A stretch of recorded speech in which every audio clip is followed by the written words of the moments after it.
بسم اللہ الرحمن الرحیم۔ مختارات کا پہلا باب ہے مقدمہ، سبق نمبر 35 میں خوش آمدید۔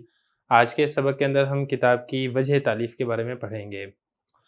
عبارت دیکھ لیں۔ علی ھذا الاساس وعلی ھذہ الفکرۃ الفنا کتابنا مختارات من ادب العربی وہا هو الجزء الاول من ھذا الکتاب یجمع بین الطبعی والفنی ولکل قیمۃ ادبیۃ ویجمع بین القدیم والحدیث نرجو ان یقع من الادباء والمعلمین موقع الاستحسان والقبول وقد عنیت بترجمة اصحاب النصوص واشرت الى مکانتهم الادبیۃ وما تمتاز به الکتاب التي اقتبست من کتاباتهم الکثیرۃ وادبهم الجم لیستعین به المعلمون فی تربیت الذوق الادبی ومعرفت الفضل لاصحابہ۔ ترجمہ دیکھ لیں۔ اسی بنیاد اور اسی سوچ پر ہم نے اپنی کتاب کو تالیف کیا ہے جو کہ مختارات من ادب العرب ہے، اور یہ اس کا پہلا جز ہے اس کتاب کا، جو کہ ادب طبعی اور ادب فنی کو جمع کرتا ہے اور ہر ایک کی ادبی قیمت ہے، اور پرانے اور جدید عرب کو جمع کرتا ہے۔ مجھے امید ہے کہ یہ والی کتاب ادیبوں اور پڑھانے والوں کے درمیان استحسان اور قبولیت کی جگہ حاصل کرے گی، اور میں نے اصحاب نصوص کے تراجم کا اہتمام کیا ہے، اور میں نے ان کے ادبی مرتبے کی طرف اشارہ کیا ہے، اور میں نے اس چیز کا جس کی وجہ سے یہ ٹکڑا ممتاز ہوتا ہے، وہ ٹکڑا جو میں نے ان کی کثیر کتابوں سے اور بہت سارے ادب سے اقتباس کیا ہے، تاکہ ادب عربی پڑھانے والے استاد ادبی ذوق کی تربیت کے لیے اس کتاب سے مدد حاصل کریں اور ان اقتباسات والوں کی فضیلت کی پہچان حاصل کریں۔ عبارت و ترجمہ ہو چکا ہے، اب چلتے ہیں اس کی لغوی صرفی تحقیق کی طرف۔ پہلا لفظ دیکھیں، اساس، اس کی جمع آتی ہے اسس، بنیاد کو کہا جاتا ہے۔ آگے لفظ دیکھیں، اللفنا، اللف یؤلف تالیف، کوئی کتاب لکھنا، کسی کتاب کو تحریر کرنا یا اس میں مختلف مضامین کو جمع کرنا، یہ اس کے معنی آتے ہیں۔ جمع متکلم کا صیغہ ہے فعل ماضی معلوم کا مختارات، اختارہ یختار اختیار، باب اس کا افتعال آتا ہے، اسی سے یہ اسم مفعول کا یہ صیغہ ہے، اور اس کا یہ جمع کا صیغہ ہے۔ اسم مفعول کا صیغہ بھی ہو سکتا ہے اور اسی طریقے سے اسم ظرف کا صیغہ بھی یہ ہو سکتا ہے۔ مختارات اصل میں کہیں گے کہ منتخب مضامین پر مشتمل کتاب، یعنی ایسی کتاب جس کے اندر چند مضامین مختلف قسم کے انتخاب کر کے اس کتاب میں جمع کیا گیا ہو۔ اس کے بعد آگے لفظ دیکھیں، جمع یجمع، جمعن اس کا مطلب ہوتا ہے جمع کرنا، وقع یقع اس کا مطلب ہوتا ہے پایا جانا یا موجود ہونا، علامہ یعلم تعلیم سے یہ اسم فاعل کا صیغہ ہے، معلم پڑھانے والے۔ آگے لفظ دیکھیں، الاستحسان، یہ باب استفعال کا مصدر ہے اور اس کا مطلب ہوتا ہے اچھا سمجھنا، اچھا کرنا، خوبصورت ہونا، یہ اس کے معنی آتے ہیں۔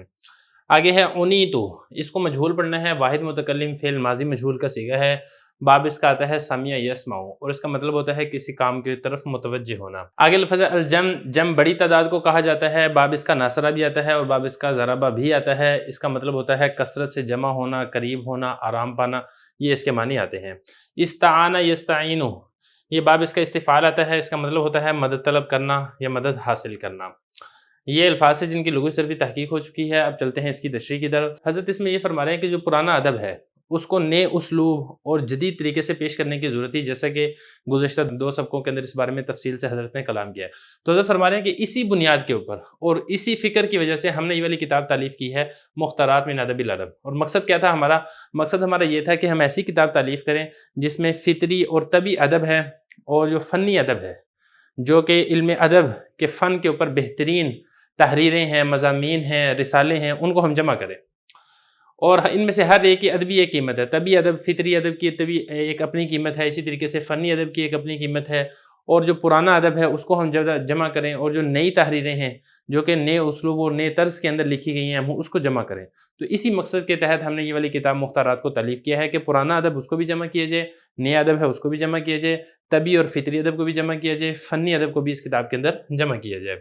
تو آگے حضرت فرما رہے ہیں کہ مجھے امید یہ ہے کہ یہ والی جو میری کتاب ہے مختارات، یہ ادیبوں کے درمیان اور معلمین جو پڑھانے والے ہیں ان کے درمیان اچھائی کی جگہ میں واقع ہوگی، لوگ ان کو اچھا سمجھیں گے۔ لوگ سے مراد کیا ہے؟ ادیب لوگ جو کہ فن ادب کے ماہر ہیں، اسی طریقے سے جو علم ادب کی درس و تدریس کرنے والے ہیں، جب وہ یہ کتاب کو دیکھیں گے تو مجھے اللہ تعالیٰ سے یہ امید ہے کہ وہ اس کتاب کو اچھا سمجھیں گے اور اس کو شرف قبولیت بخشیں گے۔ آگے فرما رہے ہیں کہ جو بڑے بڑے ادیب ہیں جن کی علمی اور ادبی تحریریں جانی مانی ہیں، مسلمہ حیثیت رکھتی ہیں، میں نے ان کے تراجم کا بھی اہتمام کیا۔ تراجم کا مطلب یہ ہے کہ میں نے ان کے جو حالات مصنف ہیں وہ بھی میں نے ذکر کیے ہیں، اور جو ان کا ادبی مقام اور مرتبہ تھا وہ بھی میں نے وہاں پر ذکر کیا ہے، اور جو ان کی کثیر کتابیں ہیں اور جو بڑا علم ادب میں سے جو ان کا بڑا اور وافر حصہ ہے اس میں سے میں نے ایک یہ والا ٹکڑا نکالا ہے جو مختارات کے نام سے حضرت نے یہ والی کتاب شائع کی ہے، یہ والی کتاب حضرت نے تحریر کی ہے۔ تو پھر حضرت نے یہ والا جو ٹکڑا منتخب کیا ہے، یعنی وہ تحریریں اور وہ مضامین جو حضرت اس کتاب مختارات کے اندر لے کر آئے ہیں، اس کی کیا وجہ اور کیا مقصد تھی، یہ بھی حضرت نے اسی کتاب کے اندر تحریر کیا ہے۔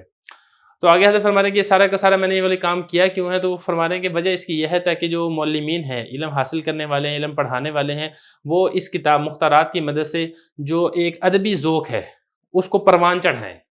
اس کے اندر وہ ترقی حاصل کریں، اور اسی طریقے سے جو صاحب ادب ہیں، جو ادیب ہیں پرانے اور ماہر ادیب ہیں، ان کا جو مقام اور مرتبہ ہے اس سے وہ صحیح طریقے سے واقف اور شناسا ہوں۔ تو اسی مقصد کے لیے میں نے یہ والی کتاب مختارات کو تالیف کیا ہے۔